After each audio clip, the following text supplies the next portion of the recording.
pienso yo que es una responsabilidad contemporánea. El movimiento feminista ha sido un movimiento que en los últimos años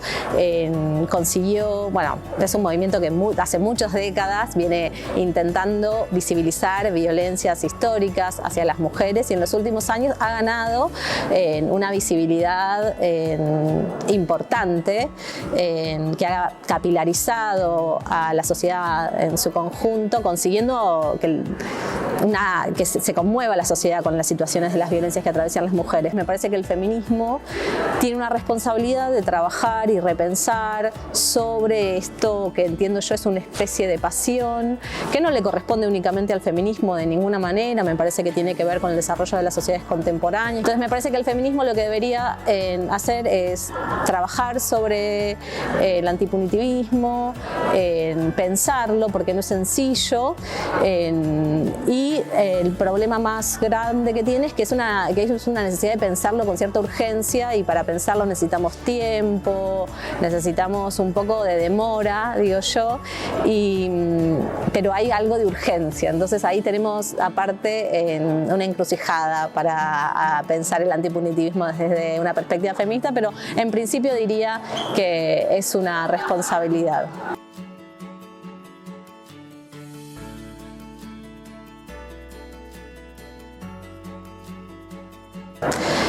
El consentimiento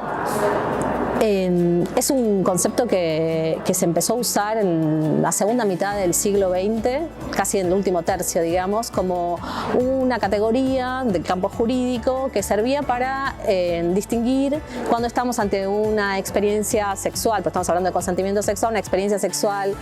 buena y una experiencia sexual que vamos a decir no solamente mala, sino criminal, porque la categoría es del campo de lo jurídico y el gran organizador de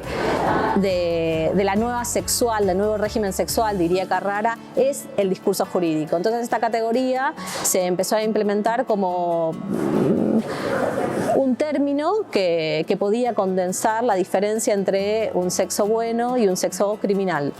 El consentimiento como una categoría que organiza y distingue el sexo bueno del sexo criminal es una posibilidad, pero también un límite. Es torpe la categoría, es rudimentaria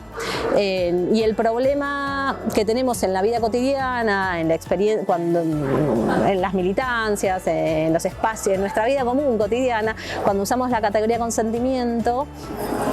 tendemos a confundirla con el deseo. Y entonces el deseo es esto, el deseo es más escurridizo, es inquietante incluso para el propio sujeto el deseo y se asemeja al consentimiento pero de ninguna manera es lo mismo. Entonces el sujeto cuando empieza a pensarse en términos jurídicos, sus experiencias vitales, se introducen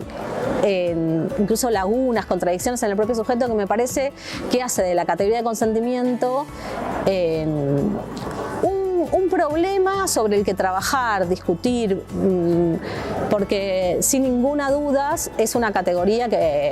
útil, de todas maneras, es una categoría útil, permite una intervención sobre lo que tiene que ver con las relaciones interpersonales, pero también es una categoría limitada sobre la que hay que trabajar, eso diría.